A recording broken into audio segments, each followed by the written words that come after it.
अस्सलामु अलैकुम वरहमतुल्लाहि वबरकातुहू। इन्नल हम्दुलिल्लाह नहमदहू व नस्तईनुहु व नु'मिनु बिल्लाहि व नतवक्कलु अलैहि व नऊज़ु बिल्लाहि मिन शुरूरि अनफुसिना व मिन सय्यिआति अमालिना। मन यहदिहिल्लाहु फला मुज़िल्ल लहु व मन युज़लिल फला हादिय लहु व अशहदु अन ला इलाहा इल्लल्लाह व अशहदु अन्न मुहम्मदन अब्दुहु व रसूलुहु अम्मा बाद। फ़इन्ना खैरल हदीस किताबुल्लाह व खैरल हदी हदी मुहम्मदिन व शर्रल उमूर मुहदसातुहा व कुल्ल मुहदसतिन बिदअ व कुल्ल बिदअतिन ज़लाला व कुल्ल ज़लालतिन फिन्नार। औज़ु बिल्लाहि स्समीउल अलीम मिनश शैतानिर रजीम मिन हमज़िही व नफ़्ख़िही व नफ़्सिही। बिस्मिल्लाहिर रहमानिर रहीम। आज हम बात करेंगे हमारे फ़ख्र के बारे में। हमें किस चीज़ पे फ़ख्र करना चाहिए, हम इसके बारे में बयान करेंगे इंशाअल्लाह। फ़ख्र के असबाब बहुत से हो सकते हैं, जैसे नस्ल, ज़बान, काबिलियत, ताकत, सियासत, इक़्तिदार, हुस्न, लेकिन फ़ख्र की यह वजहें काफ़ी नहीं हैं। इनमें से कोई भी आखिरत में काम आने वाली नहीं। आखिरत में काम आने वाली चीज़ सिर्फ ईमान है। यही वह चीज़ है जिस पर एक मुस्लिम को फ़ख्र करना चाहिए। इसी की बुनियाद पर समाज की तश्कील करनी चाहिए। इसी की बुनियाद पर मोहब्बत को बनाए रखना चाहिए। इज्जत का मालिक सिर्फ अल्लाह ताला है। अल्लाह अज़्ज़ व जल फरमाता है सूरह निसा की आयत नंबर 139 में, बेशक तमाम इज्जत अल्लाह के कब्जे में है। तो इज़्ज़ मंतशा के मुताबिक अल्लाह ही इज्जत देता है, अल्लाह ही जिल्लत देता है। अगर हमारा अल्लाह ताला पर वाकई ईमान है तो यकीनन वह हमें इज्जत देगा। अल्लाह ताला फरमाता है सूरह फातिर की आयत नंबर 10 में, जो शख्स इज्जत का तलबगार है तो इज्जत तो सब अल्लाह की है, वह जिसको चाहेगा इज्जत देगा। आगे अल्लाह रब्बुल आलमीन फरमाता है सूरह अल मुनाफिकून की आयत नंबर 8 में, इज्जत अल्लाह के लिए है, उसके रसूल के लिए है और मोमिनीन के लिए है। ऊपर की आयतों से यह मालूम हुआ कि ईमान की असल में इज्जत है, इसलिए फ़ख्र के काबिल चीज़ सिर्फ ईमान ही हो सकता है। अल्लाह ताला फरमाता है सूरह अल बकरा की आयत नंबर 143 में, हमने तुम्हें उम्मते वस्त बनाया। ऐ ईमान वालों, ईमान ही की वजह से अल्लाह ताला ने तुम्हें बेहतरीन उम्मत का खिताब दिया, क्योंकि अल्लाह रब्बुल आलमीन फरमाता है सूरह आले इमरान की आयत नंबर 110 में, ऐ ईमान वालों, तुम बेहतरीन उम्मत हो, तुम्हें लोगों की इस्लाह के लिए पैदा किया गया है। तुम लोगों को नेक काम का हुक्म देते हो, बुरे कामों से रोकते हो और अल्लाह पर ईमान लाते हो। ऐ ईमान वालों, यह ईमान ही है जिसकी वजह से अल्लाह ताला ने सूरह हज की आयत नंबर 78 में फरमाता है, तुमको पूरी दुनिया में चुना और क़ियादत की जिम्मेदारियां तुम्हारे सुपुर्द की।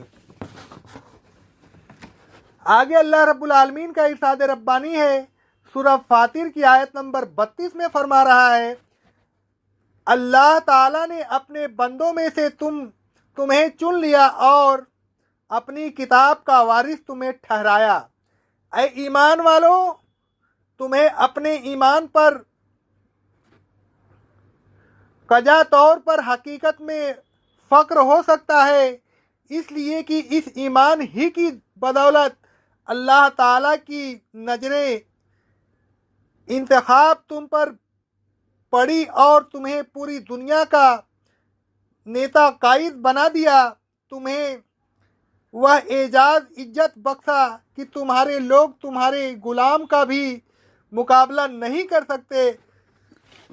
अल्लाह रब्बुल आलमीन फरमाता है सूरह बकरा की आयत नंबर 221 में, मोमिन गुलाम मुशरिक से बेहतर है, अगरचे मुशरिक कितना ही अच्छा क्यों न मालूम हो।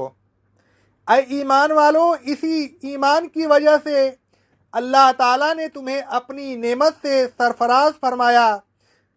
इरशाद बारी ताला है सूरह बकरा की आयत नंबर 231 में अल्लाह रब्बुल आलमीन फरमाता है, अल्लाह ने जो नेमतें तुम्हें बख्शी हैं उन्हें याद करो और जो किताब और हिकमत तुम पर नाजिल की है उसे भी याद करो।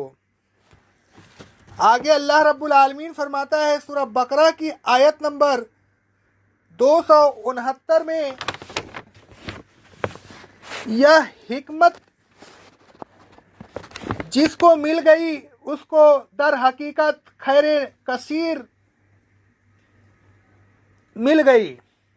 अल्लाह ताला की तरफ से किताब व हिकमत का नुज़ूल इतनी बड़ी नेमत है कि उसके मुकाबले में तमाम नेमतें छोटी हैं। ऐ ईमान वालों, यह नेमत भी तुम्हें ईमान ही की बदौलत मिली है। अल्लाह रब्बुल आलमीन फरमाता है सूरह यूनुस की आयत नंबर 57 और 58 में, ऐ लोगों, तुम्हारे पास तुम्हारे रब की तरफ से नसीहत और दिलों की बीमारियों के लिए शिफा देने वाली शरीयत आ गई है। वह पूरी हिदायत और मोमिनीन के लिए रहमत है। ऐ रसूल सल्लल्लाहु अलैहि वसल्लम, आप कह दीजिए कि यह सब कुछ अल्लाह के फजल और इसकी रहमत से तुम्हें मिला है, तो अब इस नेमत के मिलने पर तुम्हें खुश होना चाहिए। यह नेमत उन तमाम चीज़ों से बेहतर है जिनको लोग जमा करते हैं। अल्लाह ताला की यह नेमत ईमान वालों को मिली है, इसलिए ईमान ही वह चीज़ है जिस पर फ़क्र का दारो मदार है। ऐ ईमान वालों, यह ईमान ही है जिसकी वजह से अल्लाह ताला हमारा दोस्त बन जाता है। अल्लाह ताला फरमाता है सूरह बकरा की आयत नंबर 257 में, अल्लाह ईमान वालों का दोस्त है, ईमान ही गलबे की वजह है। अल्लाह रब्बुल आलमीन फरमाता है सूरह आले इमरान की आयत नंबर 139 में, ऐ ईमान वालों, तुम ही गालिब रहोगे अगर मोमिन रहे। आगे अल्लाह रब्बुल आलमीन फरमाता है सूरह निसा की आयत नंबर 141 में, अल्लाह काफिरों को मोमिन पर कभी गलबा नहीं देता, ईमान ही फजले इलाही की वजह है। अल्लाह रब्बुल आलमीन फरमाता है सूरह आले इमरान की आयत नंबर 152 में, अल्लाह मोमिन पर फजल करने वाला है, ईमान ही एहसास बरतरी पैदा करती है। अल्लाह ताला फरमाता है सूरह अल माइदा की आयत नंबर 51 में, ऐ ईमान वालों, यहूद और नसारा को दोस्त न बनाओ, यह एक दूसरे के दोस्त हैं, और तुम में से जो आदमी इनको दोस्त बनाएगा उसका शुमार उन्हीं में से होगा। आगे अल्लाह रब्बुल आलमीन फरमाता है सूरह तौबा की आयत नंबर 29 में,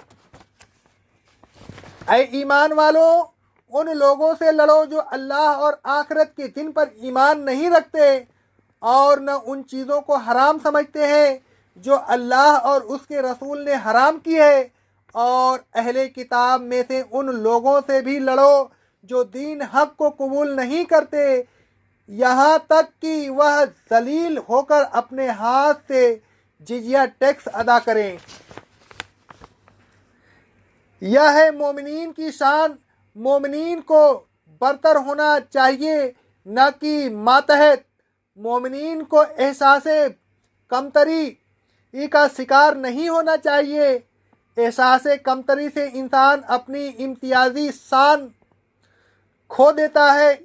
इस्लामी चीज़ों को हकीर समझने लगता है, दूसरों की चीज़ों को इख्तियार करता है, यह चीज़ आखिर कुफ्र की नहीं तो किस चीज़ की निशानी है। इसलिए रसूलुल्लाह सल्लल्लाहु अलैहि वसल्लम ने फरमाया है, जिसने किसी कौम की मुशाबिहत की तो वह उन्हीं में शुमार किया जाएगा। यह अबू दाऊद की हदीस थी।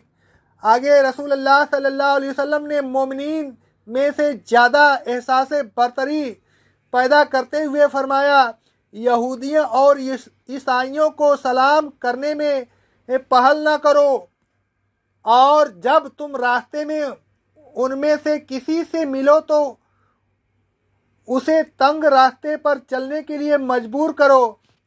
सही मुस्लिम की हदीस थी ये। अल्लाह ताला और उसका रसूल सल्लल्लाहु अलैहि वसल्लम तो मोमिनीन में एहसास बरतरी पैदा करना चाहते हैं, लेकिन आजकल के दौर और एहसास कमतरी में मुब्तला होकर दूसरों की नक्कासी पर फ़ख्र करते हैं। अफसोस, क्या यही सानी ईमान है? एक मोमिन को काफिर के मुकाबले में अपने ईमान पर फ़ख्र करना चाहिए, लेकिन एक मोमिन को दूसरे मोमिन पर फ़ख्र करने के लिए कोई बुनियाद नहीं। इस बारे में लोगों में से बुनियादें रखी हैं, जैसे नस्ल, वतन, ज़बान वगैरह। यह सब बिल्कुल गैर इस्लामी है। नसब पर फ़ख्र करना बेकार है। नसब आखिरत में काम नहीं आएगा। अहले किताब इसी फ़ख्र में मुब्तला थे। अल्लाह रब्बुल आलमीन फरमाता है सूरह बकरा की आयत नंबर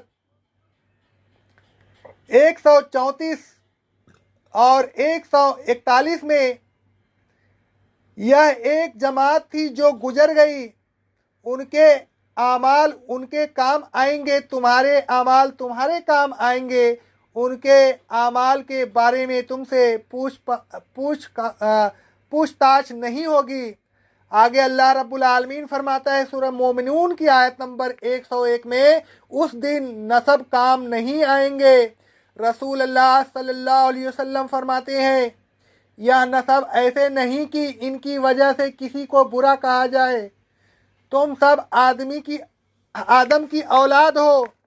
तुम सब आपस में ऐसे हो जैसे एक साथ अनाज का एक नाप दूसरे साह के मुकाबले में होता है। क्या तुम इसे भरते नहीं हो? क्या एक साह दूसरे साह से छोटा होता है? नहीं।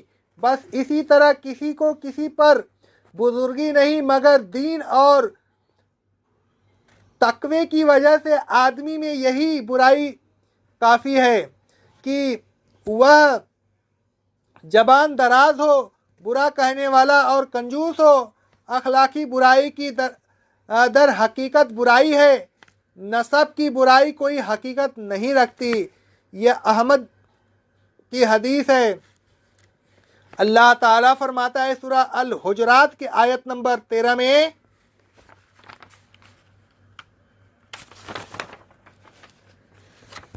ऐ लोगों, तुम सबको एक ही मर्द व औरत से पैदा किया गया है। कबीले और ख़ानदान हमने इसलिए बनाए हैं ताकि तुम आपस में एक दूसरे को पहचान सको। यह चीज़ें इज्जत बख्श नहीं है। इज्जत तो तकवे से मिलती है। बेशक अल्लाह के नज़दीक तुम में ज़्यादा इज्जत वाला वह है जो तुम में ज़्यादा मुत्तकी है। बेशक अल्लाह ही जानने वाला खबरदार है। वतन पर फ़ख्र करना भी गैर इस्लामी चीज़ है। वतन ज़मीन का एक हिस्सा होता है। इंसानी पैदाइश के लिहाज से ज़मीन के एक हिस्से को दूसरे हिस्से पर कोई फजीलत नहीं।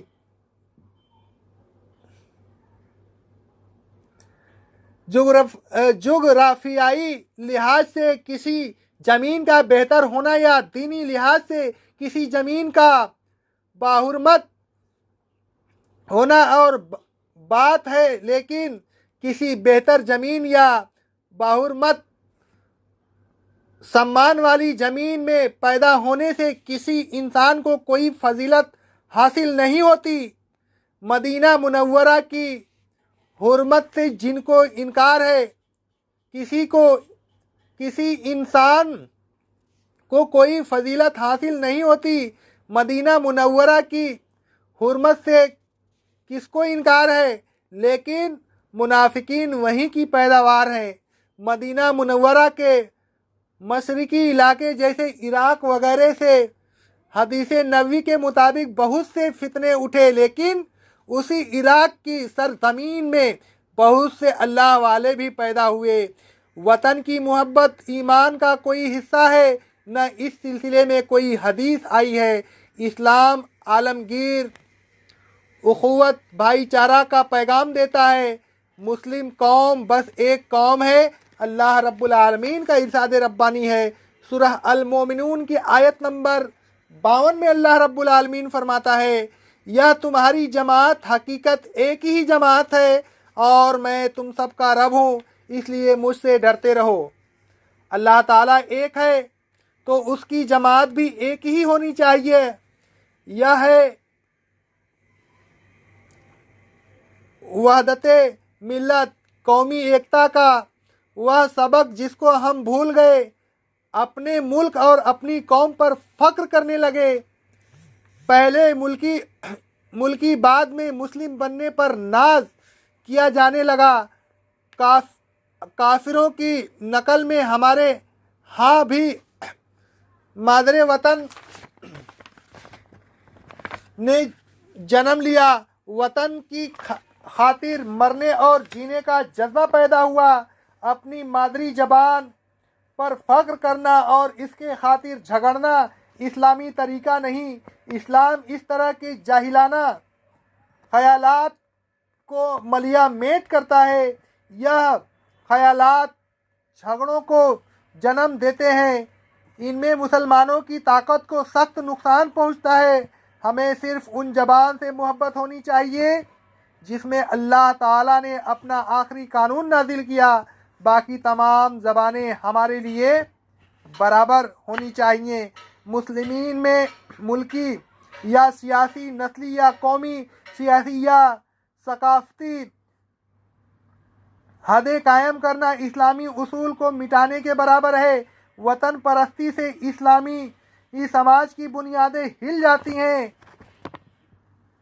वहदत मिल्लत का सबक हिस्साए पारीना बन जाता है, जिससे मुल्क उतनी ही कुव्वत वजूद में आती हैं।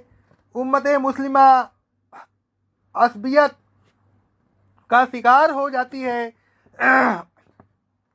इत्तेफाक व इत्तेहाद का जरी उसूल महत्वपूर्ण नियम ख़त्म होकर रह जाता है। यह कौमें आपस में लड़ कर अपनी ताकत को खुद ही चकनाचूर कर देती हैं। मुश्तरक दुश्मन के मुकाबले में भी मुत्तहिद नहीं होती।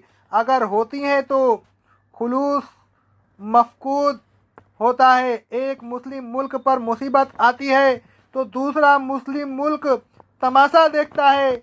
नतीजा यह होता है कि न वह रहता है न यह किसकी मुल्क की हिफाजत।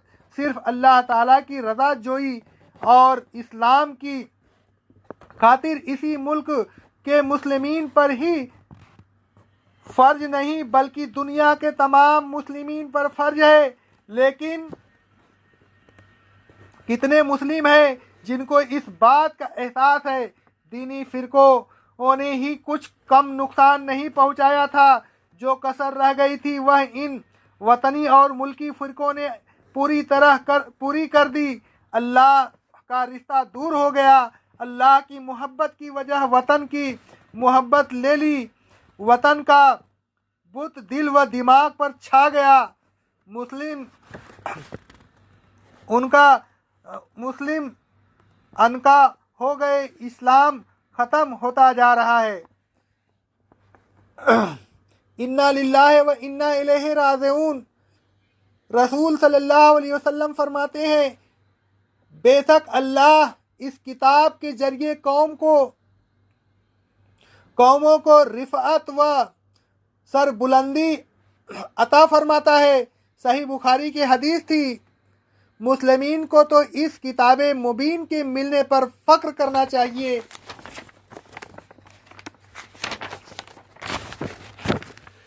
جس کتاب کے ذریعے اللہ تعالیٰ کی طرف سے سر بلندی کی جماعت ہے، رسول اللہ صلی اللہ علیہ وسلم فرماتے ہیں جو شخص اندھے جھنڈے کے نیچے لڑے، یعنی قوم کے لیے غضب میں آئے یا عصبیت کی دعوت دے یا عصبیت میں اپنی قوم کی مدد کرے، پھر وہ قتل ہو جائے تو اس کا قتل جاہلیت کا قتل ہوگا، ایسا شخص میری امت میں سے نہیں۔ صحیح مسلم کی حدیث تھی، رسول اللہ صلی اللہ علیہ وسلم کے برکت زمانے میں ایک مہاجر اور ایک انصاری میں کچھ جھگڑا ہو گیا۔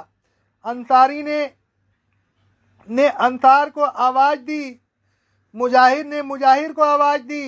رسول اللہ صلی اللہ علیہ وسلم نے سنا تو آپ باہر تشریف لائے اور فرمایا، یہ اہل جاہلیت کی پکار کیسی ہے؟ لوگوں نے آپ کو سارا واقعہ سنایا۔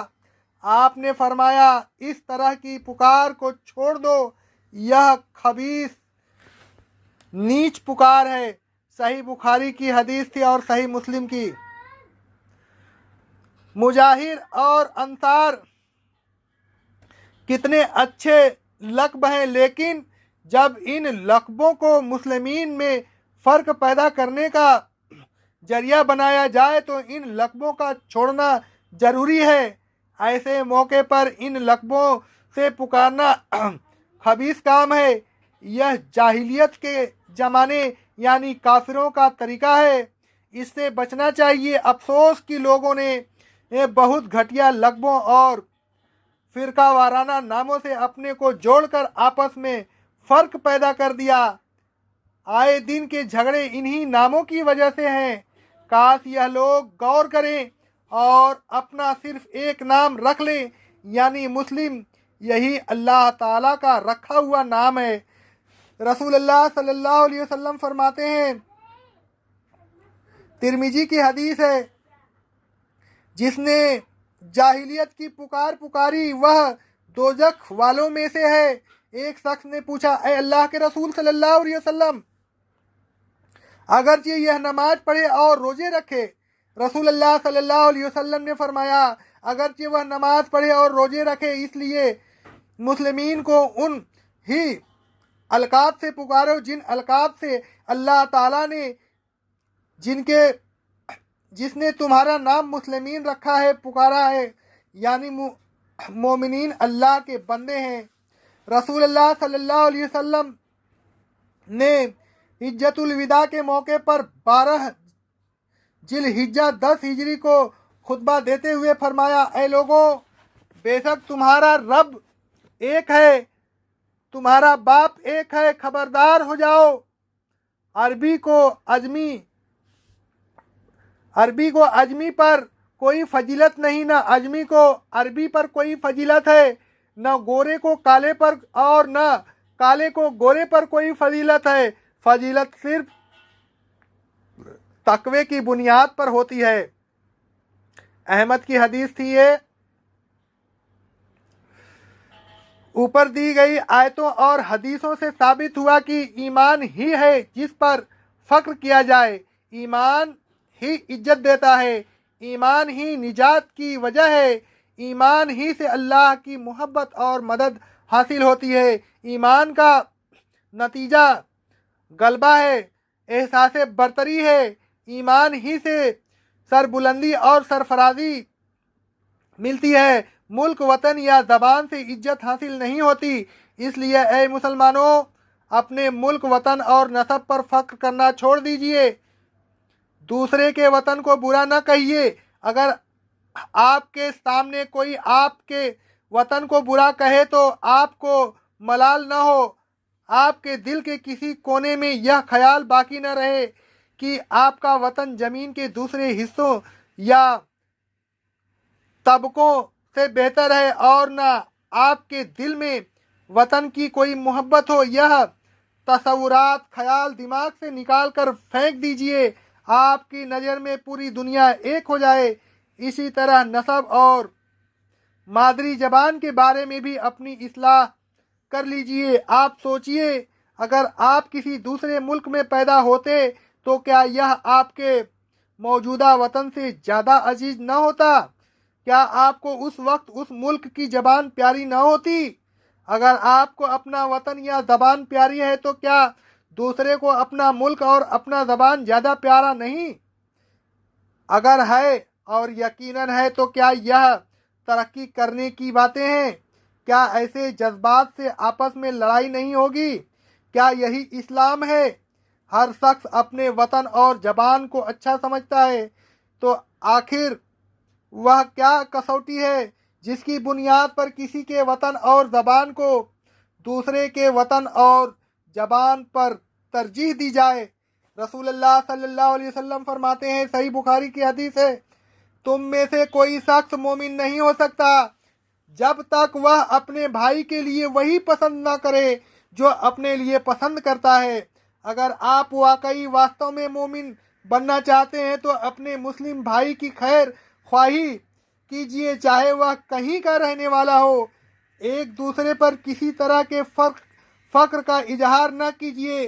रसूलुल्लाह सल्लल्लाहु अलैहि वसल्लम फरमाते हैं, अल्लाह ताला ने मुझ पर वही भेजी है कि इनकारी को तरीका बताओ, यहाँ तक कि कोई किसी पर फ़क्र न करे और न कोई किसी पर ज्यादती करे।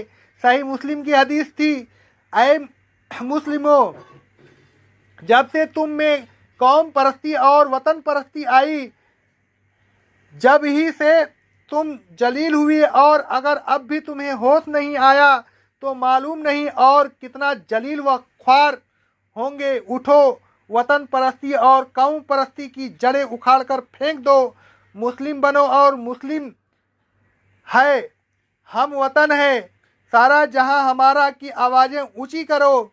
जमातुल मुस्लिमीन की दावत यही है कि आइए और सब मिलकर एक हो जाइए। वतन और ज़बान का फ़र्क मिटा दीजिए, अपने ईमान पर फ़ख्र कीजिए और किसी चीज़ पर नहीं, और इस ईमान को भी अपना जाती शर्त न समझिए बल्कि अल्लाह ताला का एहसान समझिए और उसका शुक्र अदा कीजिए कि उसने ईमान की दौलत अता फरमाई। हर मुस्लिम को चाहिए वह कहीं का रहने वाला हो, अपना भाई समझिए, उसके नुकसान को अपना नुकसान समझिए, उसके लिए वही चीज़ पसंद कीजिए जो आप अपने लिए पसंद करते हैं। अगर आप जमात की दावत से राज़ी हैं तो जमात के साथ मदद फरमाइए। अक़ौलु क़ौली हाज़ा, अस्तग़फ़िरुल्लाह अस्तग़फ़िरुल्लाह अस्तग़फ़िरुल्लाह।